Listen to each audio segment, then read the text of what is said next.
Welcome to the club, 'cause you're that kind of nerd. Hello and welcome to the club. This is That Kind of Nerd. Previously on That Kind of Nerd, we talked about a movie that Josh didn't care about but thought he cared about, and dead tech that CJ keeps buying.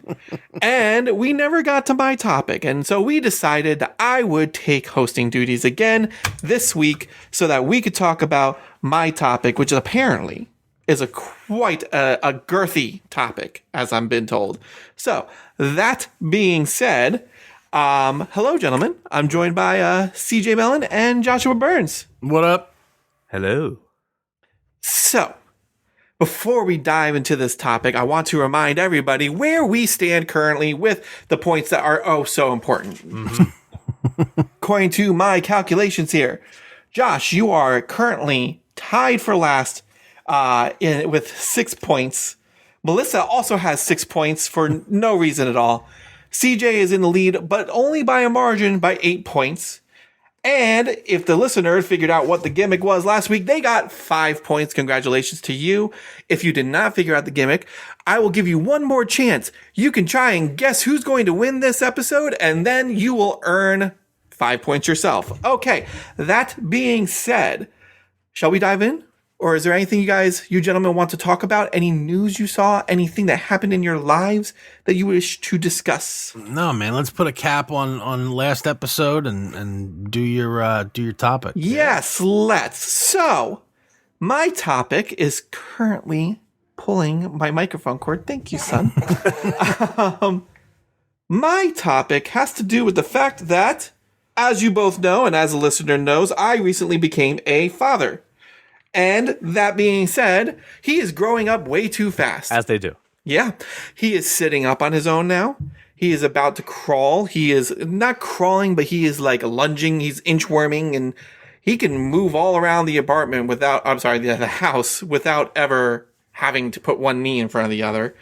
And as I'm wrestling with the fact that I'm going to be chasing him around when I'm 40, I also started thinking about, well, when is a good time to start turning this little bundle of joy into the nerd that I want him to be? Not that I'm going to force him down anything, but obviously I want to introduce him to all the nerdy things that I love.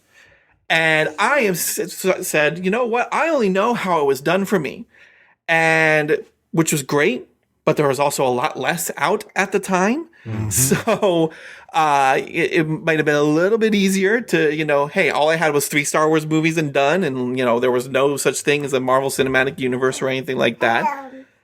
Yeah.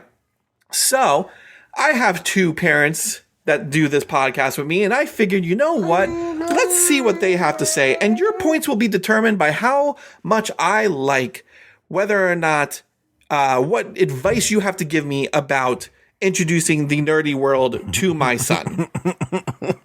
So tread carefully. This is going to go great for me. Oh, it's fair. I have some topics, but you are welcome to add other topics if you think, oh, Brian, you totally missed or forgot about something. You really should introduce them to this. You may earn points. If I don't like it, you may lose points.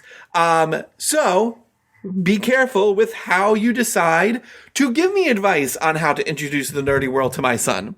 Are you gonna do you want to handicap me at all? Because I've got 2 teenagers. I do not want to handicap you. You're already handicapped. You're 2 points behind as it is. So you got some ground to make up. And I don't blow the lead ever. That's never happened on this show. No, never. More importantly, some of these topics are pretty heavy, right? So, for example, I mentioned MCUs. Marvel's a huge topic, right? It's got comic books, it's got cartoons, it's got the MCU. So I will also accept if you want to, well, hey, you can introduce the cartoons at this time, but wait until he's this age to do MCU. Like, however we want to split this up, we can. And some of them are pretty straightforward. Like, Back to the Future is 3 movies, right? So, like, we can kind of ball that all up in one. So that being said, let's start with Back to the Future. Back to the Future is one of my favorite movies of all time. And It is one of the movies that I was introduced to as a young child. I still prescribe to Back to the Future time travel rules. I don't know what this Terminator time travel rule bullshit is. Oh my God. Back to the Future is the only way to do time travel correctly. So that being Ryan said, threw popcorn at the screen when in the MCU they said, "So Back to the Future lied to me." Yes, yes, I did not. Listen, everybody's got their own way of doing time travel. Endgame is pretty much just like, it doesn't matter what we do in the past. It's just because we said so, you know? So I don't really prescribe to the fact that there are any rules in Endgame's time travel. But Back to the Future has a very specific set of rules, and it's what I prescribe to this day. And my point is, I watched this movie when I was like 7. Like, this was one of the movies that my father sat me down and introduced me to around the same time that I watched, like, you know, even Star Wars, right? So when we're talking about Back to the Future, I don't want to introduce it to him too early. It is time travel. It is confusing. But I also want him to enjoy the whimsy and the fun of the movie without having to worry about, wait, is his mom hitting on him? Like, I don't need that just yet, right? So what is the optimal time to introduce Back to the Future to my son? Anytime. So with Back to the Future, with movies from that era, from the mid 80s, you can introduce them very early because anything, it's like Phineas and Ferb, right? If you're watching that as an adult, you get all the tongue in cheek stuff. Same with SpongeBob, even the innuendo. You're like, ooh, you know, but the kids don't. Right? Mm-hmm. It's just silly, right? So, I think I saw that in, you know, probably 86. However long it takes for a movie to come out on VHS in that time, that's when I saw it.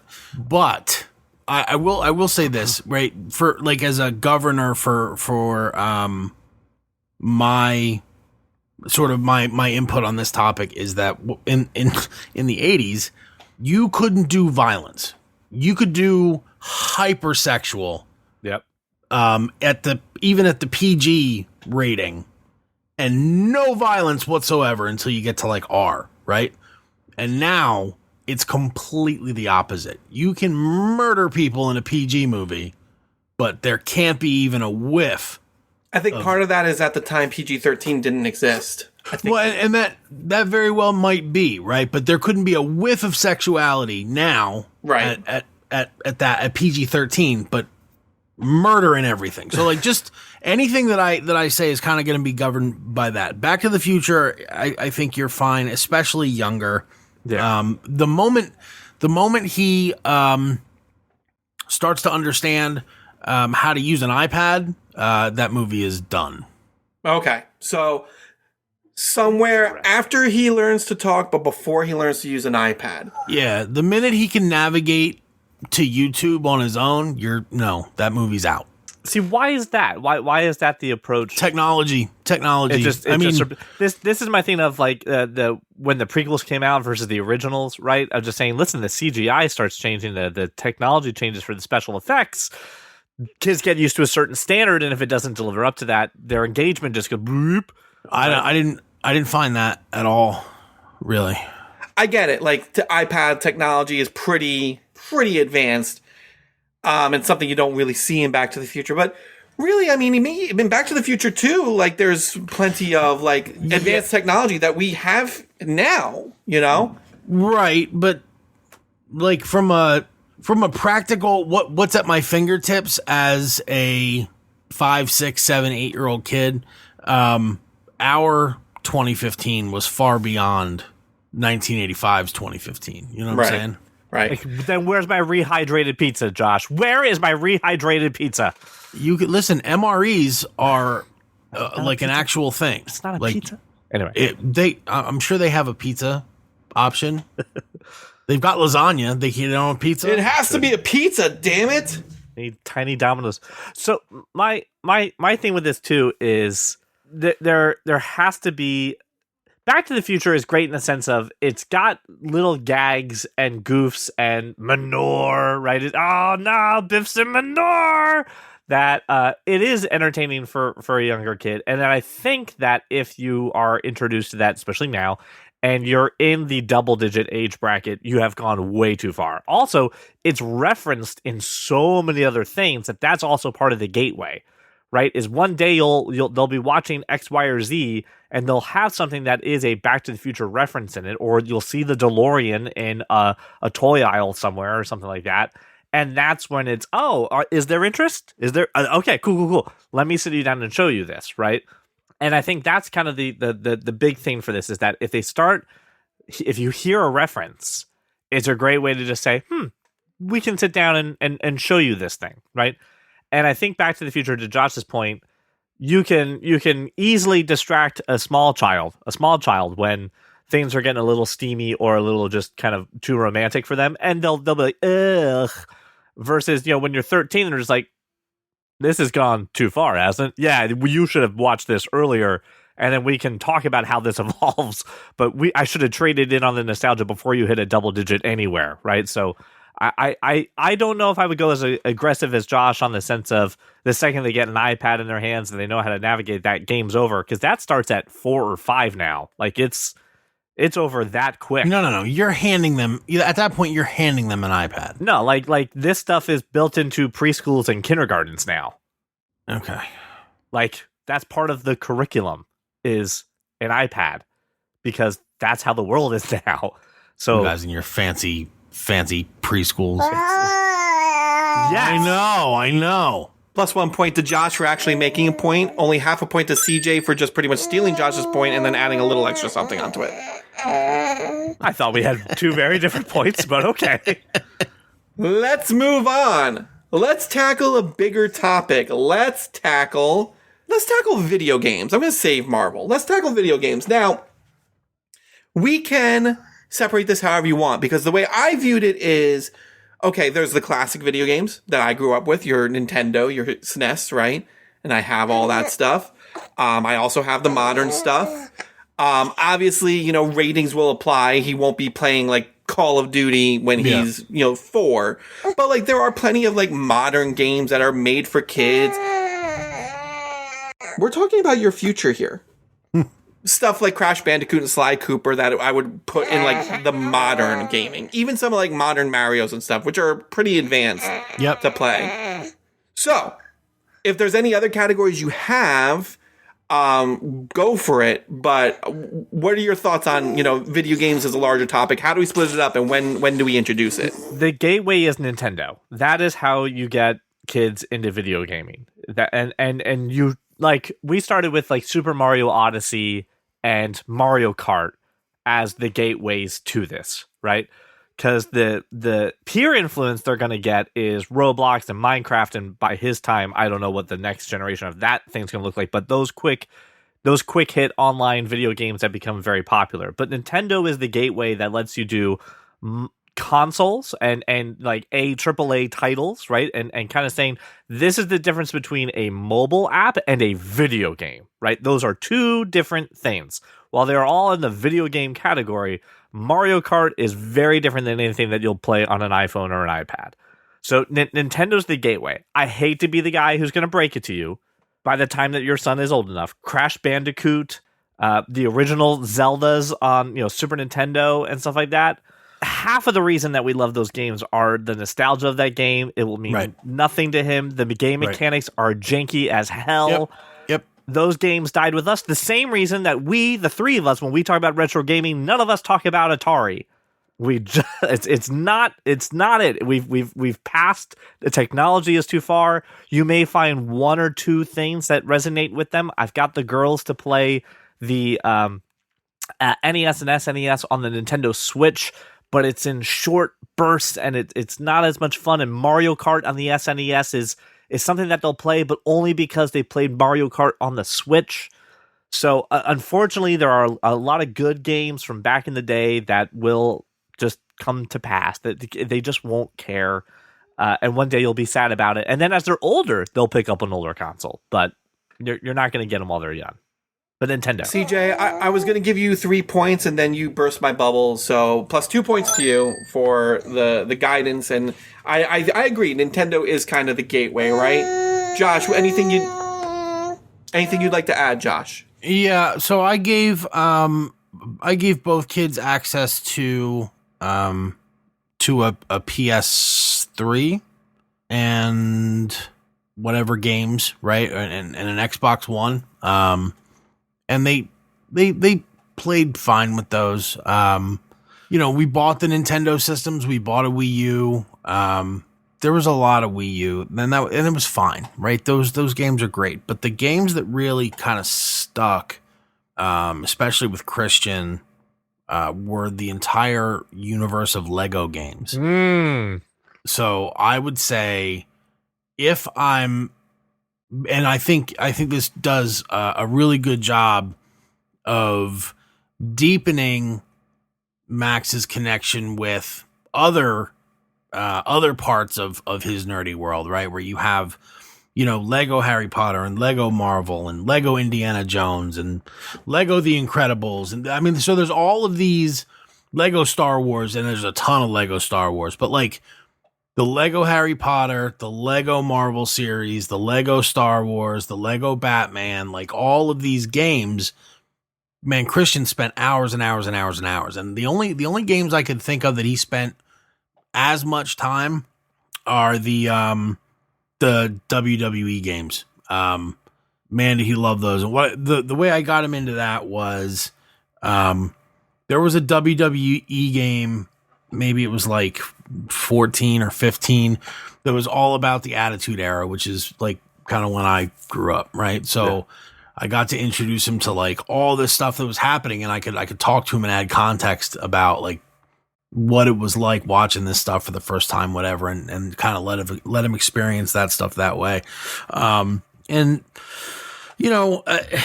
mean, obviously, as Max develops friendships, they're kind of organically, he'll pick up other games. But I honestly, if I can't, Nintendo is great, and absolutely, I like the Nintendo. But CJ kind of said, we don't talk about Atari.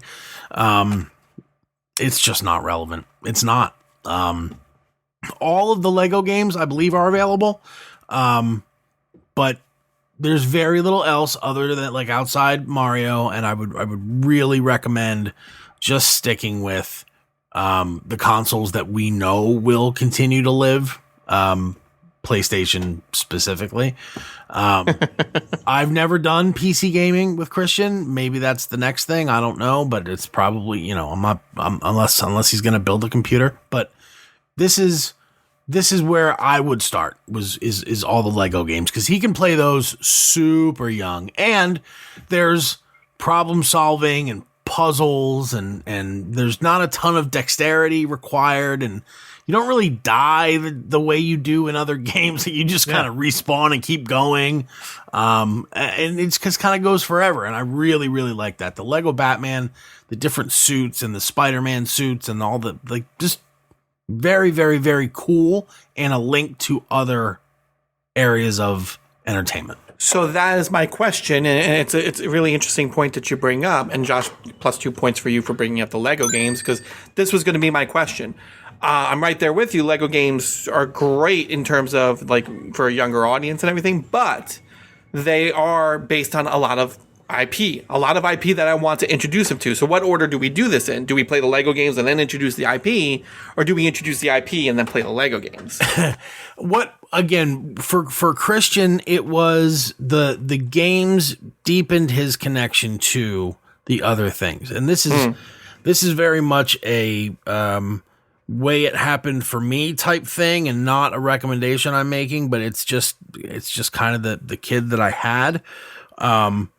Wasn't like, if I gave him a comic book, he would destroy it. It would be covered in jam and other sticky things that are all over his hands, and snot, and it'd be gross.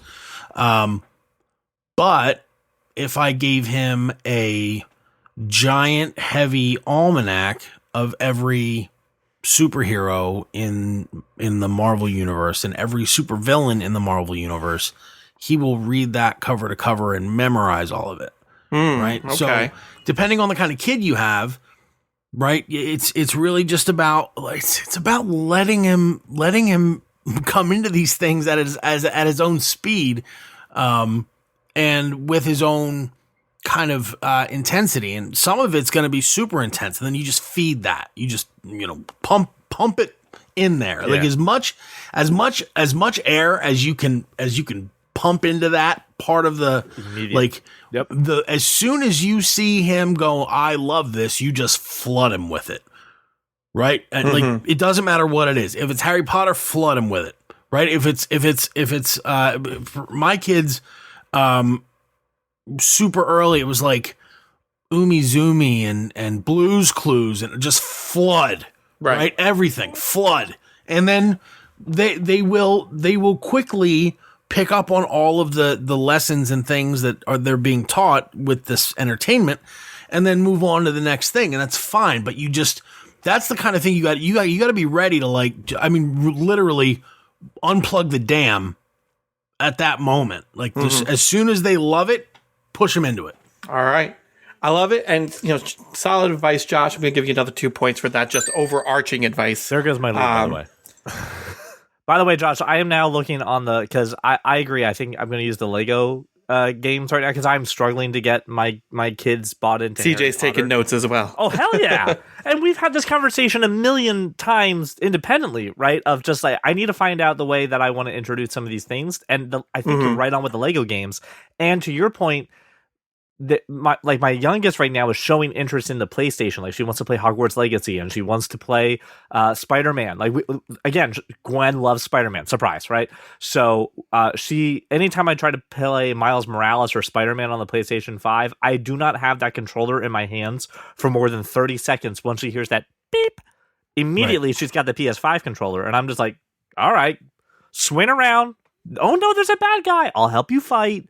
Swing around, and then can we watch Spidey's Amazing Friends? And to Josh's point, yep, let's put this on and let's get this going. And then Lily at that point was like, okay, what other Spider-Man is for me? And that's when we did the Tom Holland stuff. We literally started watching the Tobey Maguire Spider-Mans now. So like we just went through a whole swing of Spider-Man stuff just to that point of feed, get it going.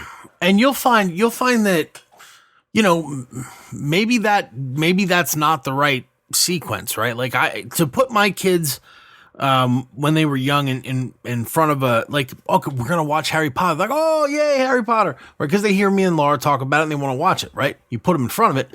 Like, Voldemort's scary, dude. Like, he's right. So that's not, but Lego Harry Potter, not scary. Right. And so, and it's also in smaller doses. So it's really about like just understanding kind of their how they receive all of these sensory inputs and how sensitive, Zoe more sensitive, Christian less sensitive in terms of getting like overwhelmed. And like I am, right? Just there's if there's too many inputs coming my way, I shut everything else. I have to shut down and like reboot, basically. Christian can take a bunch of different things all at once, but only like in short bursts. No attention span, right? Lego video games, perfect for that. And he can switch. He can go, to 5 different ones in an hour.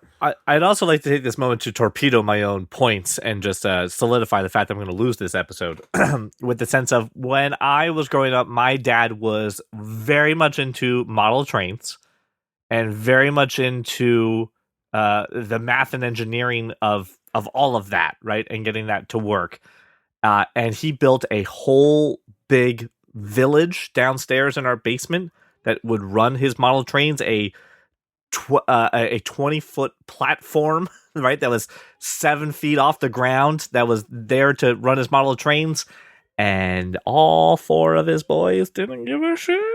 Right, right. And it was just one of those things where you're just like, well, I put them into a box, right? And they never came back out, and it wasn't just something that was in the cards. And I'm noticing as my 9-year-old is becoming 9 going on 19, that there are some fandoms that it's a lost cause, and maybe I'm going to happenstance into it, but there's no amount of orchestrating anymore that's going to make her interested in X, Y, or Z. And I'm now resigned to the fact that I've failed as a nerd dad, but just like, I definitely failed this mission, this quest to get her into this thing this way. It's going to happen organically or something else. Yeah, I don't see. I think you're looking at it. Well, there's resistance, Josh. Mass resistance. All right, not the resistance. Look at it like this. We have a distinct advantage that CJ certainly we didn't have. I mean, I think Brian probably had this advantage as well, but you and I did not have parents that like wanted to encourage us to like come into this stuff at our own pace, and what we like. That's true. Yep. My parents, your parents wanted us to like what they like, and if we didn't like it, then they didn't know how to deal with what we did like. Whereas I think our philosophy from the very start of this podcast has been look, whatever you love, learn as much as you can about it and then teach it to the world. And I think that with kids, especially with Christian and certainly in some things with Zoe, not all things, but some, definitely with Christian, if he loves something and I wasn't into it, I would just say, all right, tell me about it. Mm-hmm. Yeah. Teach me about it. I don't know anything about it. Tell me about it. Right. And watching him then start to get into other things that he was not familiar with by learning, but tell me, how does this work? How does that work? What is this? And I wanted him to love watching sports from a young age. That is tough for kids, like to get into. And it's sometimes tough for some adults. Just but listen, imagine being a child, and you're sitting next to Stat Boy, right? And I'm rattling things off, right? How do you get into that? But I did the same thing that I did with Marvel. I gave him an almanac. Look here, explore this and tell me. And this kid, from the time he was probably 11, was statistically probably more sound than I was. You have to let them develop at whatever pace they are, and all you can do is say, "Look, I don't really get it. I don't know what the draw is there. Tell me about it. Maybe I will like it." And we're better off that way. And to answer your initial question of, okay, do I start with like a light video game or some kind of light teasing of the IP, and then go into the full blown versions of the movies and the comic? Like, what's the gateway? Roll a pair of eyes, see what pops up, or just see what your kid gravitates to. I'm with Josh in the sense of my kids would destroy a comic book, so I don't think I'm going to go the comic book route. It's just not going to work. I think even if I put it on, because my kid likes to read, even if I put it on an iPad and say, here's a digital comic book of a thing, I don't think that's going to be the medium that gets him. But I found that the things that their friends and other people are talking about too kind of feed into how that works. They all love Disney Plus, so what's on Disney Plus? And I brought out the 90s Spider-Man cartoon, did not hit. Nope. That missed right over everybody's head. Mm-hmm. Okay, but then I went to the 2000s Spider-Man Unlimited and some of the other newer ones that landed. Okay, and then again, Spidey and his Amazing Friends and the kid stuff. So find out just what avenue works and then put fuel on all the fire. Guys for taking this topic over, and I love it. I'm here for it. Plus 1 point for both of you for just kind of doing your parent thing. I have a couple more because you guys have already touched on Marvel and the comic books and all this other stuff and given me some ideas. There's a couple more things that I want to delve a little bit deeper into. But I'm gonna group a couple things up here. So I'm gonna group up Jurassic Park / World and Indiana Jones. Now the reason I'm grouping these up is yes, their films are very easy to digest, but they're a little scary. Like I remember watching Indiana Jones when I was like 6, again 7. I've talked about my experience seeing Jurassic Park in the theater in the drive-in in the rain for the first time. That was 93, so I definitely was 7 at that time.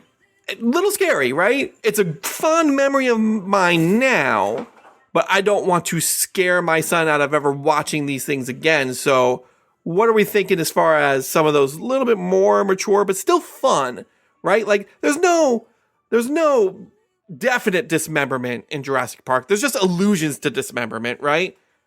Start with Lego. I was. This is Alan Alda's taxes answer. Is that all you have? Lego? Yeah, that's right. No, listen. Yeah. They both have Lego games, so I mean. Oh yeah, I have a problem. Lower to solve. taxes. Lego. Lower taxes. Lego. Lego. That's all you say, Listen, Lego. Here's why. With Jurassic Park, especially all right, I'm just gonna ask, and maybe I'm wrong here, but I'm gonna ask the question anyway. As a 7-year-old sitting in the rain watching Jurassic Park, what was the scariest sound? T-Rex, hands down. The roar, right? Yeah. That roar happens about 30 times a minute in Lego Jurassic Park. Okay. So you get very used to the roar. You get used to the noise, the sound it makes, right? And the silliness that is Lego tells you this is probably okay. And so that would be a really easy in. Beyond that, like if you could find, Land Before Time, if you can find like more kitty dinosaur stuff. Yeah. Like the good dinosaur for Pixar. And you have to kind of show them that, like, eat How to Train Your Dragon. I think that's a good intro to dinosaurs, right? Like stuff like that. And you have to make it so that the movie becomes about an experience and not about this could ever happen. That, like, the worst thing for a kid, and I'll speak from my own experience, is to believe that you could be possessed by a demon. And what movie are you referencing, Josh? No.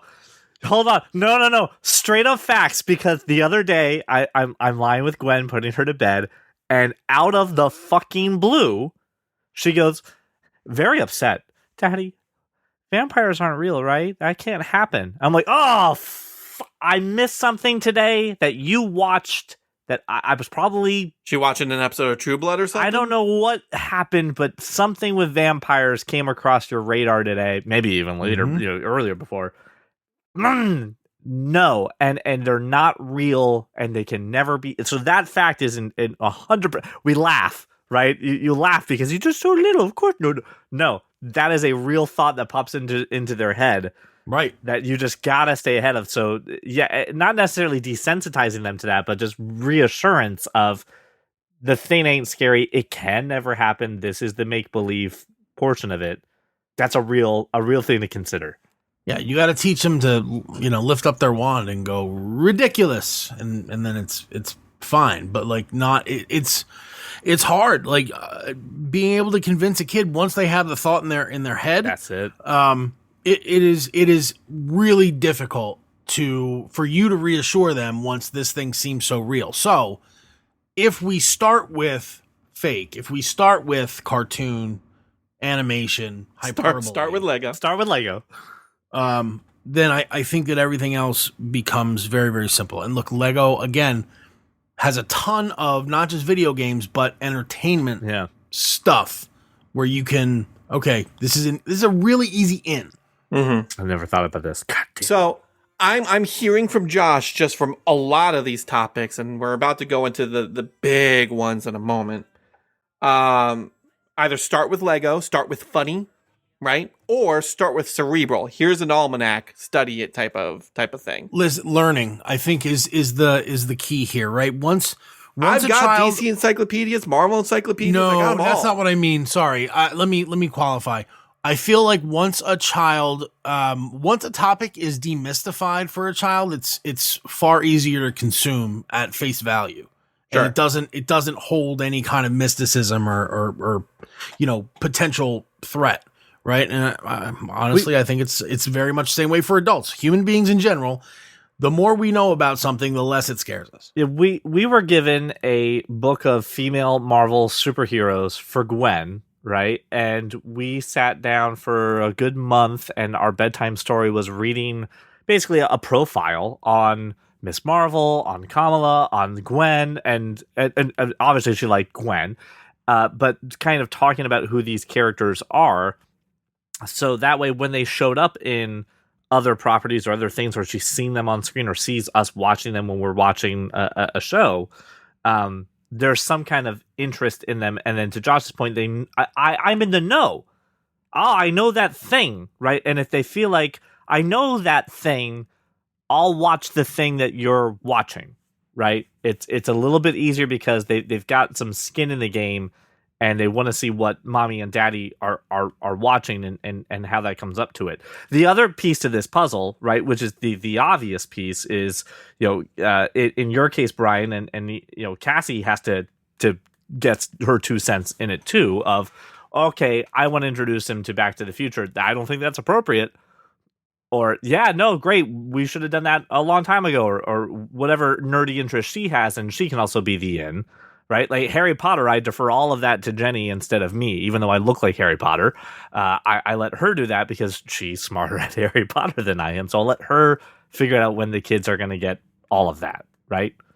Josh, +2 for setting me up for a perfect segue, and CJ -1 for ruining that segue with whatever you just said. So going back into demystifying the mysticism part, let's talk about... I'm just going to sit back and shut up and take all the notes from Josh's episode. Start with Lego. Let's talk about some Jedi mysticism. Mm-hmm. Star Wars is a different animal, and I think you all already know what order do I introduce them to the movies and all this other stuff, right? I think let's assume, Josh, that I have already gotten them on the Lego Star Wars bandwagon. I've already gotten him playing that or reading a book that kind of demystifies the universe. How do I go about introducing him to the ever-expanding world of Star Wars? Because I think right now we've talked about a lot of stuff that's not still expanding. And let's face it, Star Wars, Marvel, and DC will still be growing and adding shit when he comes of age to get into this stuff. Look, I mean, call me crazy. I think it is silly.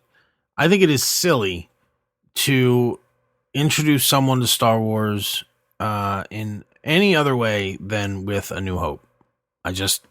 You are not crazy. +1 point for that. I don't know of a better way to do it. And not just because like, oh, well, this was the original thing. No, it has nothing to do with that. I think that the themes that a kid is going to pick up on, and it's the little things. It's the score of the movie, right?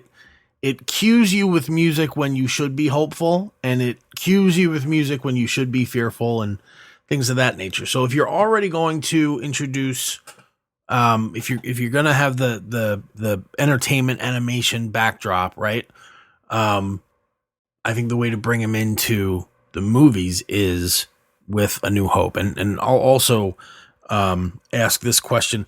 Why didn't Leia simply email Obi-Wan the Death Star plans? I mean, isn't that what technically R2 is? Do you know why she didn't simply email him the Death Star plans? They didn't have end-to-end encryption? No, because the Jedi code forbids attachments. I would like the record to reflect that I was not the one who made the dad joke. Oh my gosh. Oh, okay. So CJ +5. Yeah, I understand. I already lost this episode again. No, CJ +5 because you clearly need a handicap. Josh, another point for that dad joke. That was fantastic, and I just don't want CJ to feel like he was completely like we said when we initiated this topic a while ago. I am in this journey. I am in the thick of it. I am at the point where you are asking, right? You are planning for yeah, exactly. You are planning for where I'm currently at, right? And Josh is like, that shit is so far in the rearview mirror, bro. I got that. Like that's already done, and I'm introducing them to stuff that you're not even ready for, right? Like so, this is the part of Josh has got the great experience for, and again. That fucking Lego thing is. I'm on the PlayStation Store right now. It is most certainly looking CJ, at Lego. Before you continue to, you know what, CJ? Plus another 2 points for pointing out your deficiencies and praising Josh for how amazing he is. But before we move into my next topic, and then we'll my next 2 topics, and then we'll end with the real big stuff. If there's anything else you'd like to add to either of them. Any thoughts on Star Wars, CJ? Obviously, Josh, very firm. Episode 4, New Hope. You do it pretty much the way we were introduced to it. Cool. I know this is something you did with your kids already. No, I haven't. I am fighting this fight right now where they know Grogu and Baby Yoda, right? And that's it. And I'm trying Star Wars. And to Josh's point, I've tried A New Hope and making movie night, right? We get popcorn, we get candy, there's whatever snack they want. They get to pick stuff, right? And we'll do movie night. And we sit down and I put on The New Hope, and within 15 to 20 minutes, they just don't care. Get them playing Angry Birds Star Wars. There you go. So, Angry Birds Star Wars? They don't even play Angry Birds. Angry Birds isn't like a thing anymore, is it? Yeah, it's always a thing. It's got 2 movies still. Aren't they planning a third movie? Just because it has movies doesn't mean it's a thing. It means it's making enough money to make it a movie. Brian, I've been using Common Sense Media for a long, long time.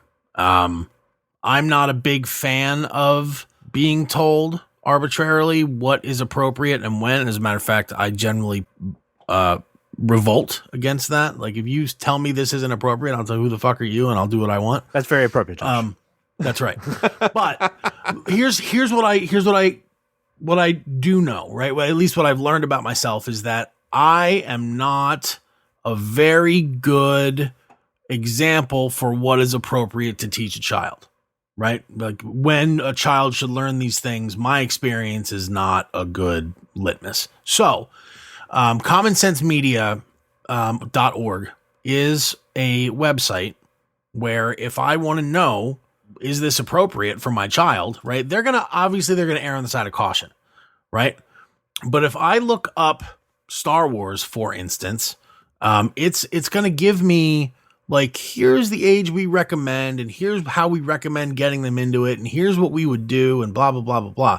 Now, you don't have to subscribe to their whatevers. It's just like, if they say something's appropriate for a kid at 7, I'm like, oh, all right, Christian can handle that at 5.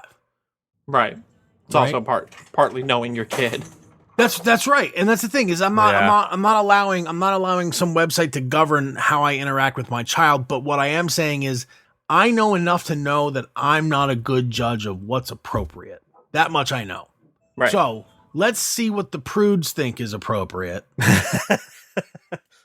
And if the prudes okayed it, it's probably gonna be fine. That's what I'm saying, right? Like, if they're like, it's not so bad. It's got. Hey, you should know it's got this and this and this. The other thing is that IMDb has a really nice, like, parental spoiler at the bottom. So if you look at something on IMDb and scroll to the bottom, it tells you, like, at this minute that somebody flashes a boob, and you know what I mean. So, like, you can be like, go get a cookie, and cookie, and then they fuck off for 3 minutes, and they come back and there's no boob. And that's okay. It's a long time. 3 minutes for one boob? You gotta. No, it's 3 minutes to get the cookie. It's to get the cookie.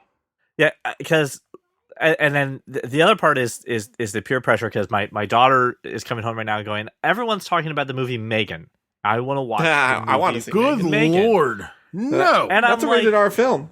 It's PG. It's PG. There's the unrated version on Peacock. Right, but the that's rated R. The PG-13 version is also on Peacock. Your daughter's also not 13, nor are her friends. No, nor is she. However, welcome to peer pressure, right? Everybody else is talking about it. I'm literally 50 minutes into the movie. I was watching it before we were recording, just to see, could she, like, is this appropriate? Is it as awful as I want it to be? I mean, it's not great, but it's also not as bad as I thought it would be. Just and right now, all I'm watching through is parent lens. Like, she's not going to get any of the themes that are being talked about or anything. Just parent lens. And I'm reading this Common Sense media post about it right now too. So again, I don't have any points to give, but points to Josh for this. And there's like a couple of people saying, yeah, 9, 10, 11. And I'm just like, yeah. And as I'm watching this movie, I'm gonna have to sit her down and say, next year, we'll watch a clip show or something. We can. If you search for something, for instance, I learned a few months ago that both of my kids had watched the entire series Shameless. Both.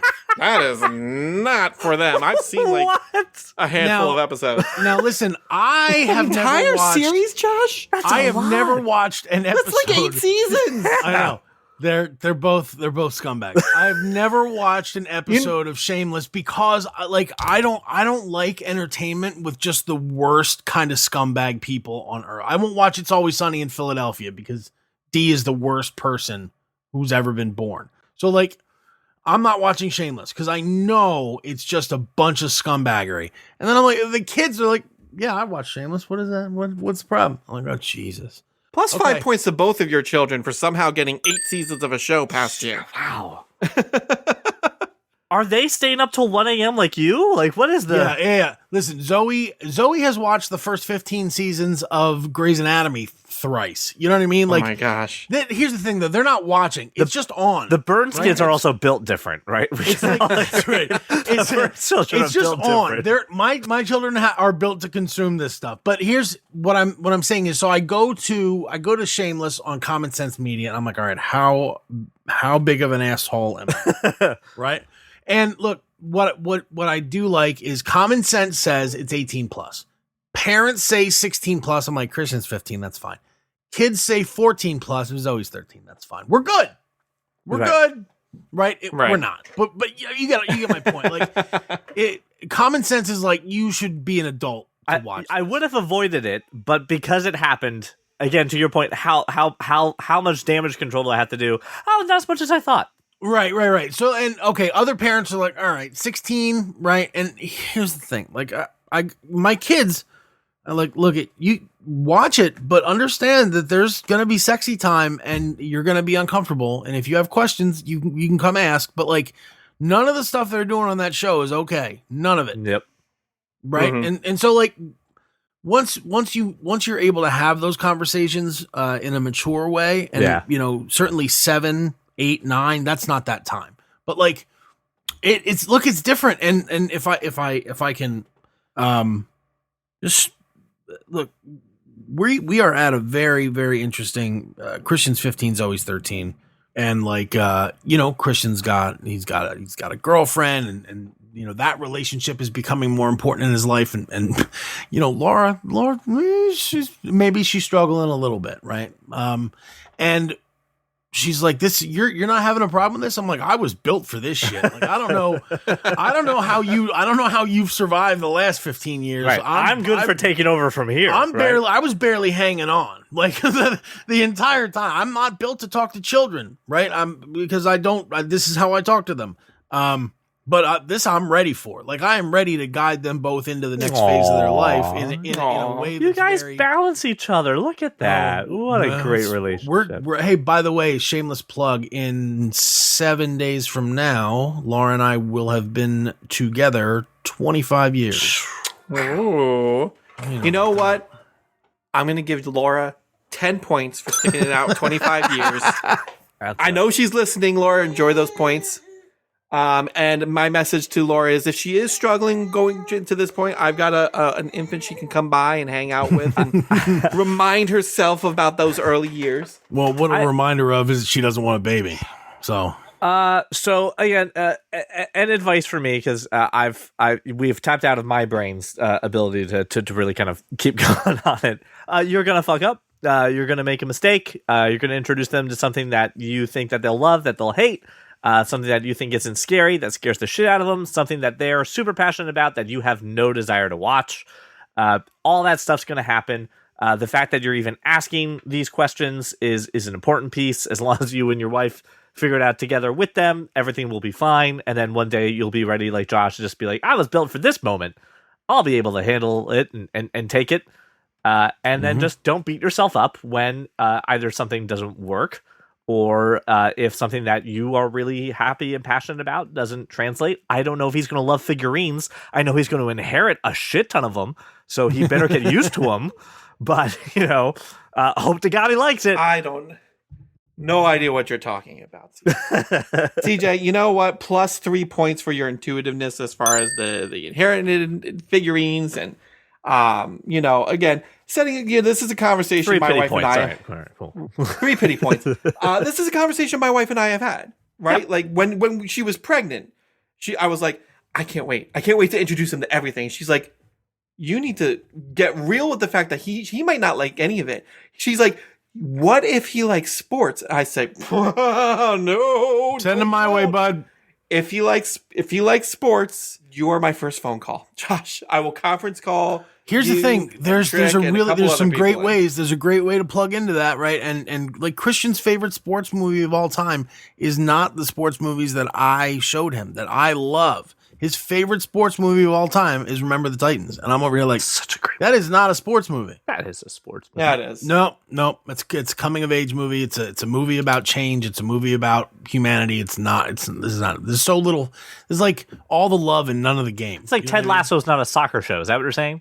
Same way? That's what I'm saying. Okay, gotcha. I can agree with that. Ted Lasso's not a soccer show. No, it's not. I love Ted Lasso, so it's it's not a sports show. So here's the thing. You guys pretty much touched on Marvel and DC and the comic books, the cartoons, the movies, and so I had board games on here. And I'm not talking about fracking Monopoly. I'm talking about like the more intense board games on there. I think I got a handle on that. That's more of a teenage thing anyway. And then, we've already, my wife and I have already discussed when we're going to take him to Disney and all that stuff. And I know how Josh feels about that. So we'll save those discussions for another time. Maybe we'll revisit this in a couple years. I was going to say, and you can see how our progress is. But that being said, I have to tabulate the points. Now I'm going to say there's a lot of math going on here between some of the pity points I had to give CJ, some of the points I have to take away from CJ because CJ. Yeah, right. Yep. So bear with me one moment. Let's see. So, drum roll, please. All right. So, in least amount of points to the most amount of points, here is where we are at. Josh's kids have 5 points each for sneaking multiple seasons of Shameless past him. Well done, Christian and Zoe. I am very proud of you. Melissa is stuck at 6 for still having that video of me screaming at a lamp. No, CJ, you'll never get it. I need that video. No, you will not. Laura, you have 10 points, but you know what? I will be willing to give you any more points next time I host, depending on how you're dealing with your kids growing up by that point. That brings us to you two. Josh, you have 15 points. Very sage advice. I believe this is the most amount of points I have given in an episode. Because of all of the wonderful thing. Start with Lego. Great piece of advice. Yep.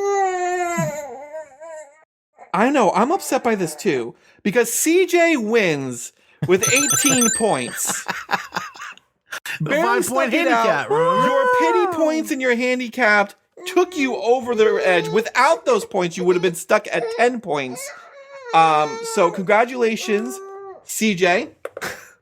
You will be hosting next week. Fantastic. 1 second.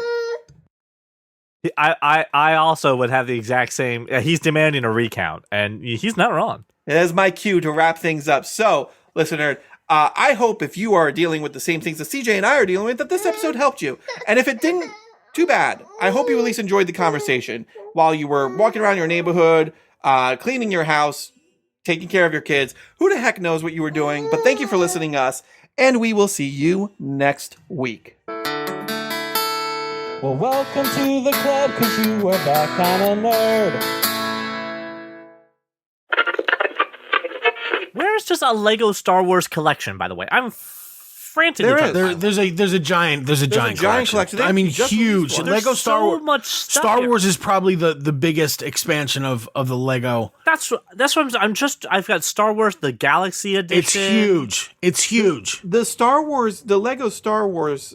Lego game started with Lego Star Wars. Here, Lego Star Wars Skywalker Saga PS4 and 5, right? Is that probably where I should go? That is just 4, 5, and 6. They just released one, which is all... Yeah, no.